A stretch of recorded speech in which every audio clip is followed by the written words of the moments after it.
Pozdrav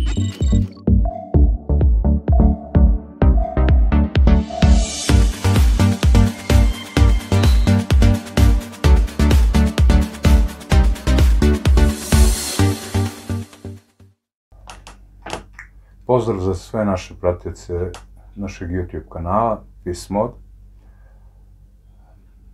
Nismo se odavno čuli, nisam se odavno obraćao na ovaj način, ali bili smo vredni i puno toga smo radili. Subotu i nedelju smo izbacili 3 klipa vezana za avans, naravno govorimo o softveru. FIS 4 POS 21, inače naš prvi registrovani program u Republici Srbiji. I naravno da svakodnevno radimo na tom programu, mi ga poprilično ažuriramo, ubacujemo neke nove mogućnosti i trenutno vršimo beta testiranje jednog velikog update-a za sve korisnike koji koriste naš softver, tako da će tu se, ajde kažem tako, je određeno neke stvari koje su bile dosta problematične, a govorimo o avansima. Mi smo uspeli da to, zahvaljujući Aci, kolegi, programeru, da to odradimo. Evo, vršimo zadnja testiranja pre nego što objavimo da sve naše korisnike updateujemo sa novom verzijom softvera i očekujemo da će to biti za par dana dok se ne izvrši kompletno testiranje softvera. To je novitet što se tiče tog dela. Klipovi koje smo objavili su vezani za avans, tako smo ih nalazili, avans nekretnine, znači namijenjeno za sve one koji se bave nekretninama. Avans prodaja na rate, otprilike bi to značilo za one firme koje hoće da vrše prodaju na jednake rate. Naravno, sami će već takve firme odlučiti na koliko meseci će to davati. Ako uopšte postoji tako neko interesovanje, verovatno će postojati, jer vidite sami u kom vremenu živimo i šta se sve dešava, ali mi nećemo da pričamo o politici, niti nas to zanima, pričamo o ovim stvarima s kojima se već bavimo ne znam ja koliko. 1. maja smo krenuli, opšti haos, ludilo je bilo i došli smo dotle da sad i malo neke stvari popravljamo, neke stvari su se desile i na intrastorovim fiskalnim kasama, došlo je do jednog velikog update-a, to je ažuriranja, mislim da je zadnje ažuriranje 32, i ono što nas je iznenadilo, to je avans koji je sada prisutan praktično sa naprednim esirom na intrastorovim kasama. Iskren da budem, ja sam malo se bavio sa kasama i kad sam video da je avans, znajući šta smo sve prošli sa softverom i šta smo sve morali da radimo i da ispitujemo i da kontrolišemo i ne znam šta sve ne, i na kraju smo uspeli, zahvaljujući Aci, da odradimo te neke stvari. Evo, već sam spomenuo, otprilike ta avansna prodaja na odloženo, zatim avans nekretnine, to je posebna priča, i ubacili smo u taj deo i avanse koji su se desili pre nove fiskalizacije, a i dalje su aktuelni i oni moraju da se ubace u novu fiskalizaciju. Naravno, nismo mi to izmislili, tako je stiglo rešenje iz Poreske uprave, DTI-a i oni koji implementiraju taj softver i na to je, mada je bilo dosta polemike, dosta menjanja, dosta raznih razgovora, priča, pitanja, odgovori i tako dalje.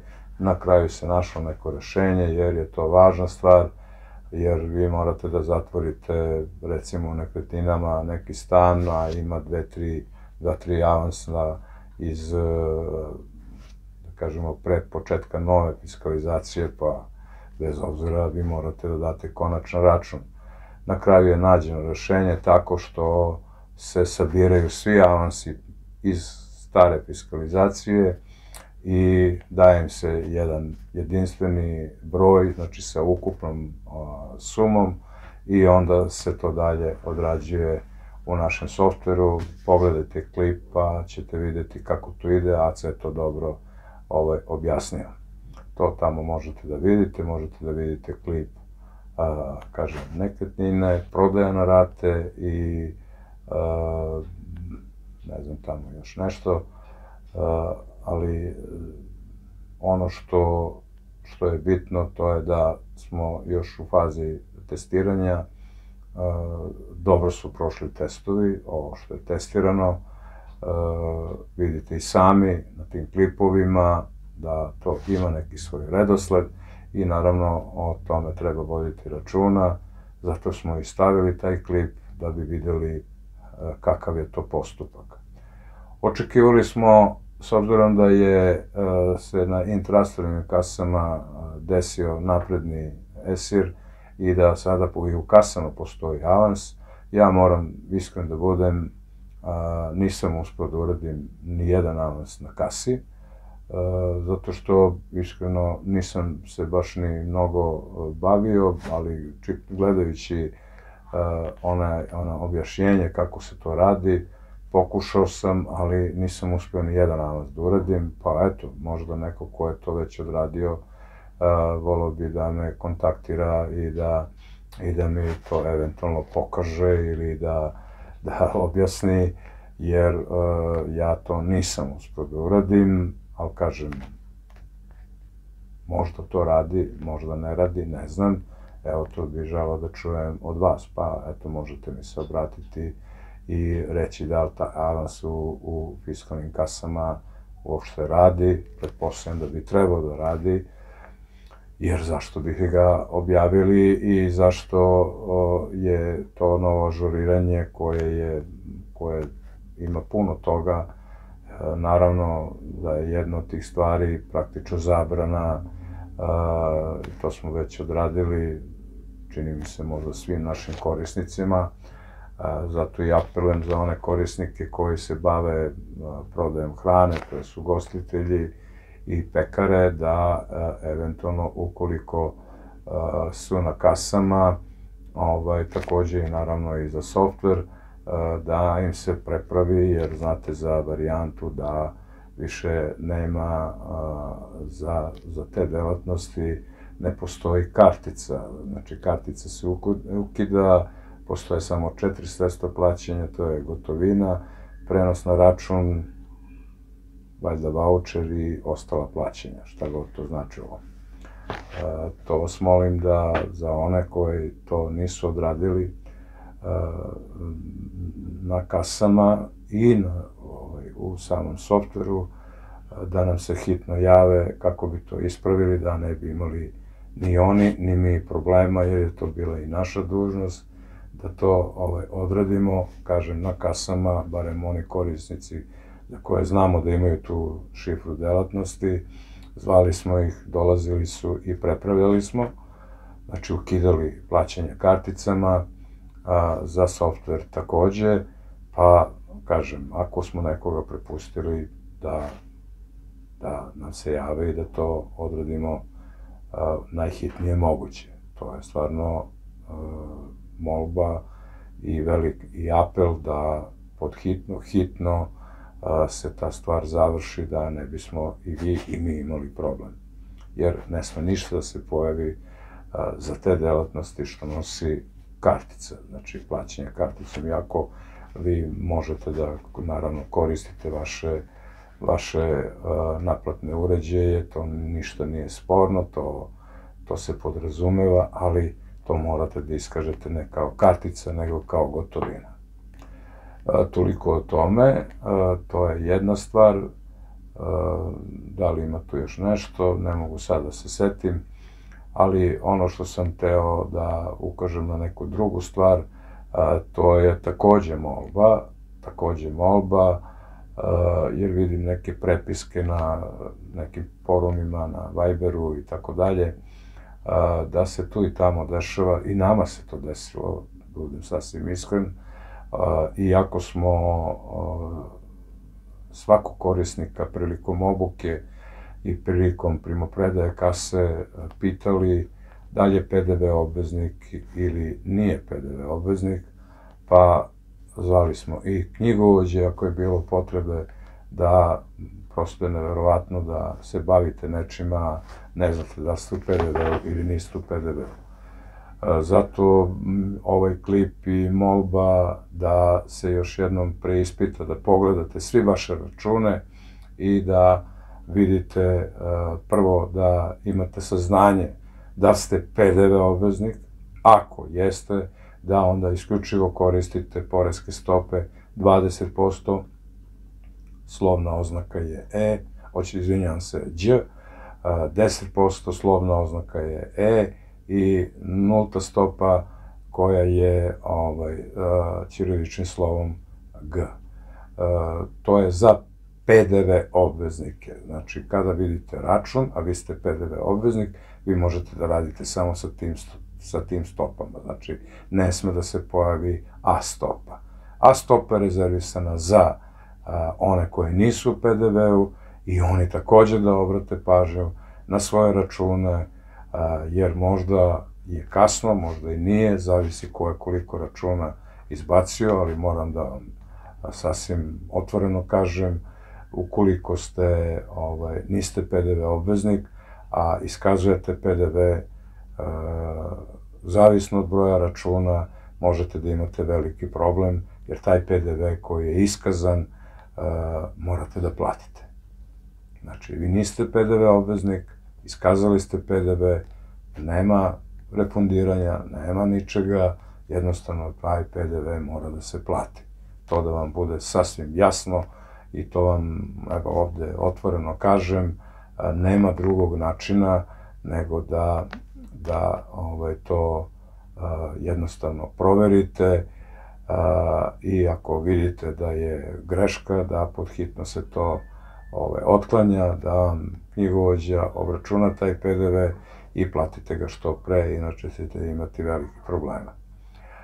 Naravno, mnogi sa kasama, mnogima smo mi odradili te baze, ubacivali njihove artikle, vodili smo strogo računa, pitali korisnike, valjda mi znamo 20 godina unazad se bavimo koliko je počela fiskalizacija tamo neke 2004. godine i imamo valjda dovoljno iskustva da to znamo da uradimo. Uradili smo, ne znam, koliko hiljada pravljenja tih baza i naravno da smo to radili za naše korisnike, neki su sami to radili, naravno to ništa nije sporno, ali evo, ovo je apel da svi dobro pogledate vaše račune, da se saberete, da vidite da ste PDV obveznik i da znate, znači, koje vam stope pripadaju. Ako niste PDV obveznik, evo naglasit ću, vama je isključivo A stopa i ništa osim A stope. Znači, ne PDV obveznici, znači oni koji nisu u PDV-u mogu da koriste samo A stopu. Ukoliko vidite da imate neke Đ ili imate E, onda imate veliki problem, jer taj iskazan PDV, još jednom naglašavam, morate da platite. To je i na kasama, i što se tiče softvera.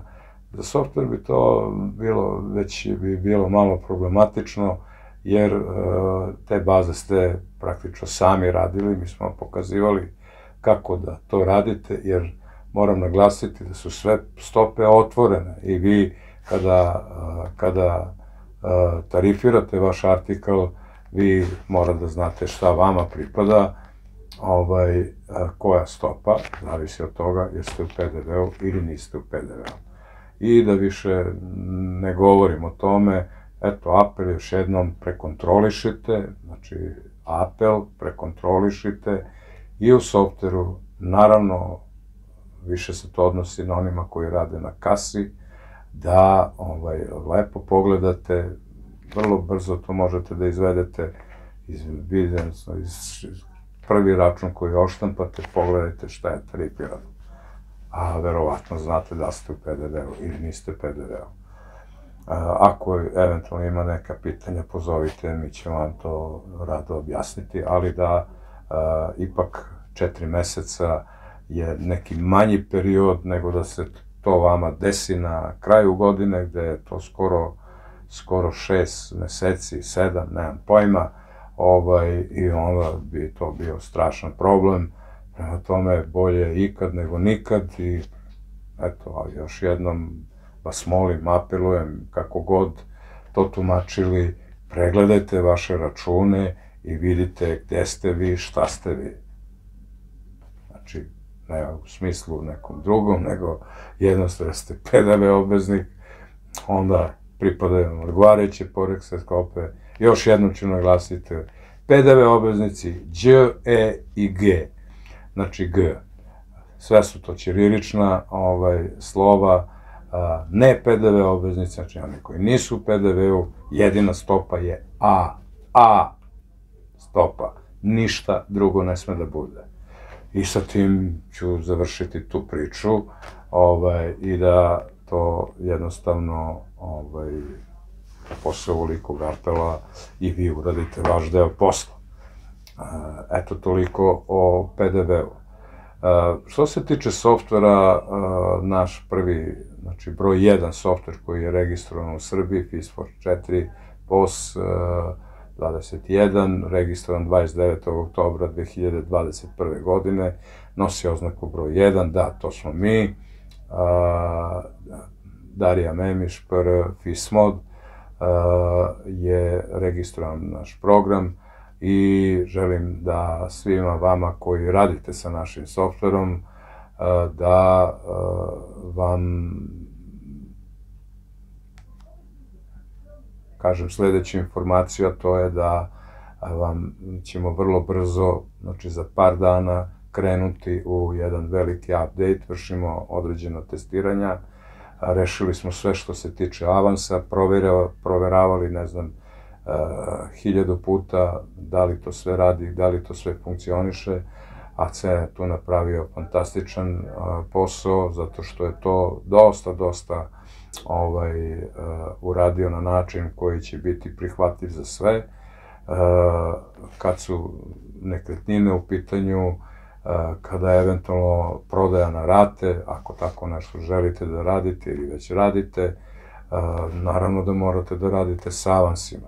I to i jeste najteži deo posla bio i zato smo i mi registrovali napredni ESIR, a napredni ESIR nije ništa drugo nego da imate avansa u svom ESIR-u. Naravno, dosta je vremena prošlo i bilo je problema, pa smo to rešavali i tako dalje, i onda smo na kraju rešili da to dovedemo stvarno do kraja i evo, testirajući u zadnjih 10-15 dana, mi smo izdali u subotu, nedelju sada, znači subota prošla, ne znam ni koji je datum, ne znam ni koji je današnji datum, 29. znači 27. 28. smo izbacili 3 klipa, znači vezano za avans prodaju na rate, avans nekretnine i još 3. klip, iskreno rečeno, ne znam ni kako se zove, ali znam da su 3 klipa i svi su vezani usko za avans. Taj deo smo objašnjavali, čak što više se i ACA uključuje u to, on se uključuje u onom delu gde su nekretnine u pitanju. Da, treći deo je ubacivanje avansa iz stare fiskalizacije, jer i takve stvari su apsolutno moguće, da su ljudi kupuju nekretnine, ali da imaju avanse koji su plaćani pre 1. maja, znači ne znam, sad možda ima nešto i od prošle godine, i došli smo, ne mi, nego je Poreska uprava izdala tehničko uputstvo na koje smo se mi oslonili i radili tako kako su oni naveli. To je bilo užasno mnogo polemika i sa Poreskom upravom i sa knjigovođima, računovođe, ne znam ko sve nije učestvovao u tome, i došlo se do zaključka kako to da se uradi. Bili su problematični upravo ti avansi iz prošle fiskalizacije, kako to urediti, kako to staviti, kako to postaviti, to jednostavno ne možete da ih otpišete, neko je dao pare za to, a sad što je dao pre 1. maja, ne može da te pare sad jednostavno puj piki ne važi. Tako da tu smo to morala je država da reši, znači oni koji su odgovorni za implementaciju ove nove fiskalizacije. Tako da smo to rešili, pogledajte klipove i vidjet ćete da je to dosta jednostavno urađeno, naravno samo treba voditi računa, kažem i ACA se sam uključio u tome i on je to objašnjavao i ja mu se i zahvaljujem na tome što je učestvovao u izradi tih klipova, jer, kažem, materija je poprilično teška, ali pošto je on i programer, onda on zna kako je koncepciju napravio, meni je objasnio, ja ću naravno objašnjavati i on i ja drugima, ali evo sad imate i videoklipove, pogledajte ih i mislim da će vam mnogo toga biti jasno. I to je stvarno po meni dosta dobro odrađeno, vršeći testiranja, testiramo još uvek i najavljujemo jedan veliki update, tako da to očekujte da ćemo i sa tim početi.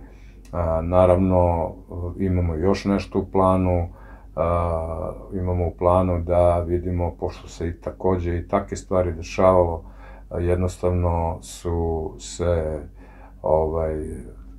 na ne znam sad koliko mesta su diskovi odlazili, crkli, ljudi su izgubili sve podatke i onda smo se dogovorili da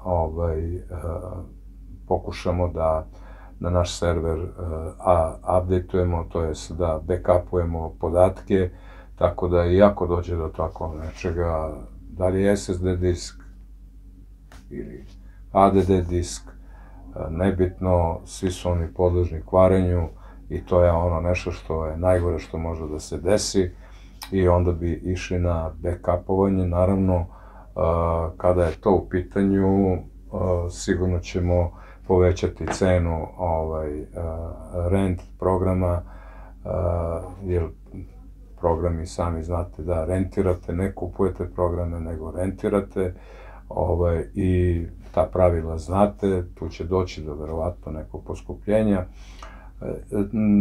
Moram da kažem da i ovo što smo odradili sa avansima, još puno toga, bilo je ne znam koliko update-a, i to ćemo u danima koji su pred nama da se bavimo tim.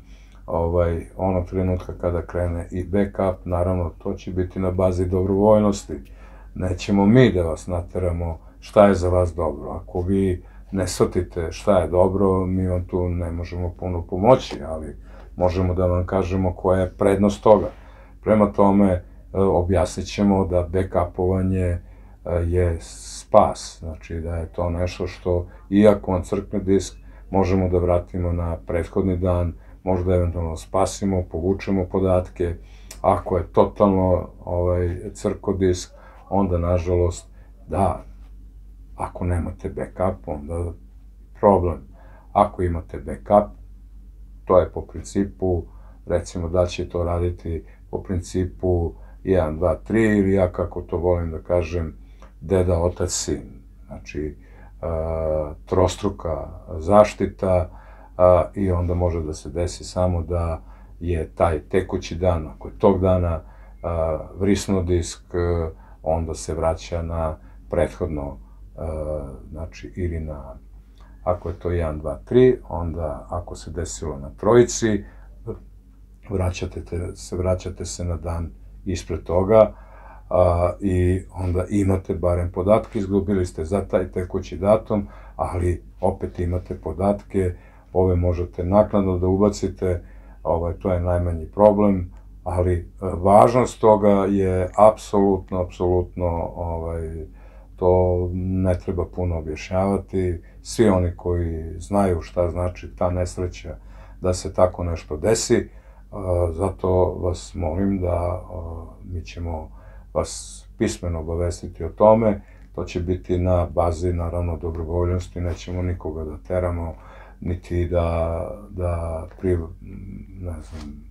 da privolimo, morate to da radite, ne, objasnit ćemo, ukoliko radite taj backup, vas slede poskupljenje rent programa, za one koji neće to da rade, živeće sa time i morat će da snose svu odgovornost za to, ali nećemo nikog prisiljavati iz jednog prostog razloga što to nema smisla, nismo bili od početka takvi i sam rent programa, iako je sve gde god da odete poskupilo ludački, samo da spomenem, Eurodizel, ja vozim auto sa Eurodizelom, 217 dinara ove nedelje, pa nema šta dalje da vam pričam. Ali nije to zbog tog poskupljenja, ne troši se to, nije to potrošna roba, oni to mogu da rade, ali to neka se država bavi sa time. Mi negujemo nešto što se zove dobri poslovni odnosi, dobar kontakt sa našim korisnicima i naravno u tom smislu takođe je način dobrovoljnosti u smislu dobar, zato što jednostavno niko vas ne prisiljava na to, hoćete backup, u redu, nećete backup, isto tako u redu, svako će dobiti neki papir i naravno od toga ko nam se javi i prijavi, mi ga ubacimo u spisak i na licencu, onaj ko se ne prijavi da onda jednostavno živi onda sa time i mogućnosti gubljenja svih podataka. Kažem, diskovi su đavolja stvar, može da bude, ne mora da znači, ali kada crkne, govorimo o jednim i o drugim. Više možda podložni HDD nego SSD, ali da, tako da sami ćete, kažem još jednom, odlučiti o tome. Bitno je da mi to napravimo, i to ćemo u danima pred nama sigurno odraditi, da smo i spremili disk, da to ide na backupovanje i onda ćemo krenuti u tu akciju i, kažem, posle toga ćemo da vidimo za šta će ko da se odluči. Takođe ćemo najverovatnije u nekom periodu da vidimo da eventualno spremimo neke ugovore o održavanju, jer nikakav ugovor zbog obima posla niti smo slali, niti smo bilo koga uslovili, ali je vreme da to uradimo i to ćemo morati takođe da odradimo, bilo to nekome drago ili ne, takođe na bazi dobrovoljnosti. Znači, ponudit ćemo neki ugovor o održavanju i imat ćete sva prava iz tog ugovora, u smislu da možete da zovete, da pozivate, da nas pitate. Govorim kad su u pitanju i softver, kad je u pitanju i softver i kase. Jer i sami znate koliko puta je svako od vas, neko možda manje, neko možda više, nebitno, nikad vam ništa nismo po tom pitanju naplatili, ali je došlo vreme zato što izvinjam se, zato što moram tu otvoren da budem. Država je nas, koji smo se skoro 20 godina bavili fiskalizacijom, govorim o onoj staroj fiskalizaciji, govorila sve i svašta. Znači, da, jednostavno, nova fiskalizacija ne zahteva nikakav servis i praktično i kad pogledate nov zakon o fiskalizaciji, tamo nema ni S od servisa. Znači, mi smo jednostavno izbačeni iz toga i jednostavno su pričali da to možete sve sami da uradite, a na kraju je ispalo da je to sve i kompletno nova fiskalizacija upravo odradili vaši servisi, jer ste vi bili njihovi korisnici i naravno da nismo mogli da okrenemo leđa i da vam kažemo pa čekajte, u zakonu mi ne postojimo, šta sada da radimo. Naravno da se to nije desilo, zato smo svi, ali sve kolege koji se bave ovim poslom, pretrpele tu stvarno ogroman pritisak i to je nepravda, tek tako doneti takav zakon i pričajući koje kakve, da ne kažem ružnu reč, da jednostavno servis apsolutno tu nije potreban. Da, za državu smo neprepoznatljivi, znači država ne priznaje nikakav servis, mi kao servis smo samo ovlašćeni od dobavljača, kao što je u našem slučaju to Intraster, znači da, Intraster nas prepoznaje i mi smo njihov ovlašćen serviser za fiskalne uređaje.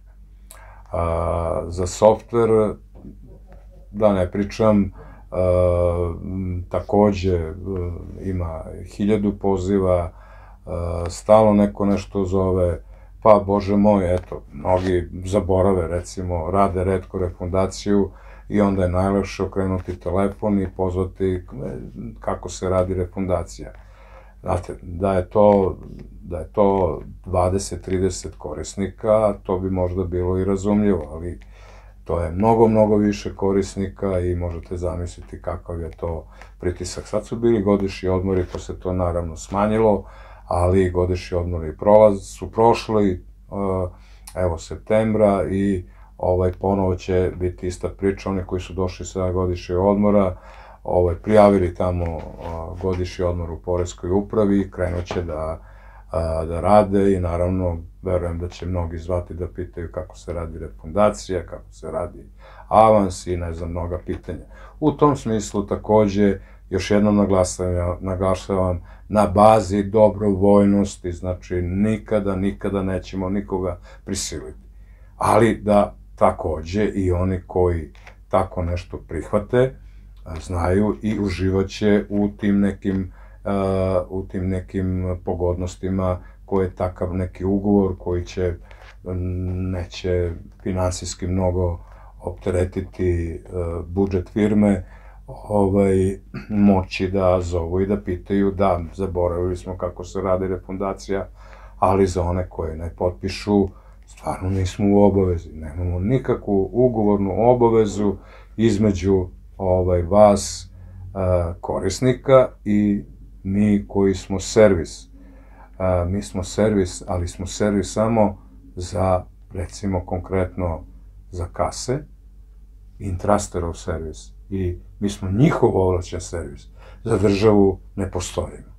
Prema tome, nikada niko od ovih koji se bave sa time, nikada nisu ni spomenuli servis, ne postojimo za njih, nema nas u zakonu i molim vas da imate razumevanja za to iz jednog prostog razloga i mi moramo da živimo od nečega. Ukinuli su tehnički pregled. Pa to je bio možda jedan od izvora prihoda za servise. Šta mislite kako je sada, kada toga nema? Izbacili su tehnički pregled. Da li je to dobro ili ne, ne znam, prosudite sami.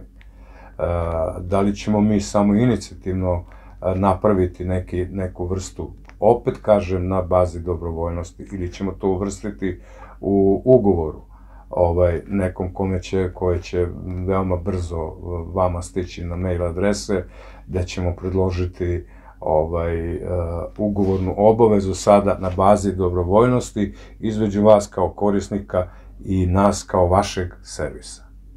Onda smo mi vaš servis. Sada nismo vaš servis. Vi jeste kupili uređaje od nas i u smislu da servisiramo uređaj, ali nismo dužni da vam dajemo objašnjenje. Držali smo obuku. Svako je imao obuku. Svako je imao obuku. Niko nije otišao, a da nije imao obuku. A posle toga, hiljade pitanja je bilo posle toga kako se ovo radi. Nažalost, tome, evo, 4 meseca je prošlo, septembar dolazi i mi ćemo to sigurno odraditi, tako da znate da očekujete i taj deo, ali kažem, nemojte to gledati kao, ne znam, da ne upotrebim ružnu reč, ucenjivačku ili bilo šta, jednostavno to je način da mi takođe možemo da proguramo ova teška vremena, jer taj posao se drastično smanjio, prvo zato što uživate u garanciji što se tiče samih uređaja, da vas podsjetim, na Intrasterovim uređajima imate 2 godine garanciju. Mislim, meni prosto neshvatljivo, ali tako je kako je, to je proizvođač tako odlučio i mi to poštujemo, s obzirom da smo njihovi ovlašćeni serviseri, mi ćemo to da odradimo, to ništa nije sporno. Ali sve one ostale informacije, kako se radi na kasi i tako dalje, verujte mi, s obzirom da nigde nismo prepoznatljivi, onda nemamo apsolutno nikakvu obavezu po tom pitanju. Verovali ili ne, ali je to tako. Ja sad stvarno otvoreno govorim, jer nigde nema ugovora između vas i nas.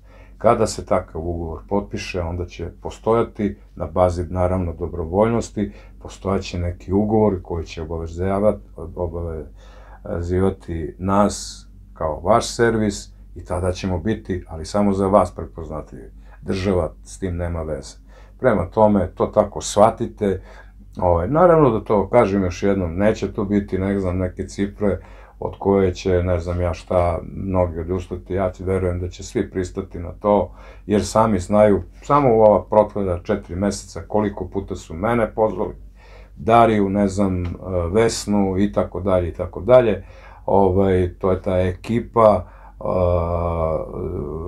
tako da nismo bili pošteđeni ni kad smo bili na godišnjem odmoru, tako da smo uvek morali da dajemo neke odgovore, iako, kažem, smo samo usko vezani u nekom odnosu, a to je zato što ste kupili naše kase, Intrasterove kase, a mi smo ovlašćen servis Intrastera i onda imamo ovlašćenje u ime Intrastera da servisiramo vašu kasu, da uživate u garanciju. Kad garancija prođe, onda će naravno, ćete po logici stvari plaćati posle toga svaku eventualno popravku tih kasa.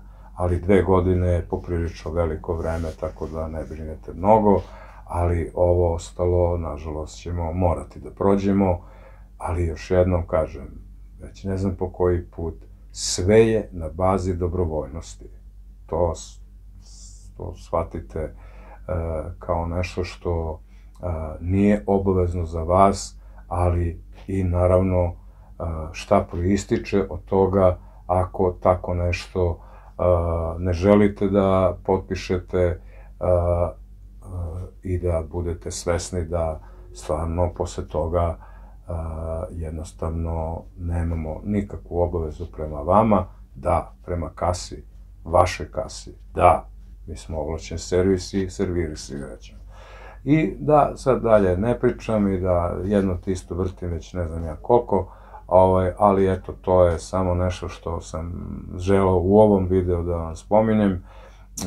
Još jednom naglašavam, država je tu grdno pogrešila i mislim da će sve ostale kolege se složiti sa time, zato što i pored mnogih sastanaka koje su kolege imali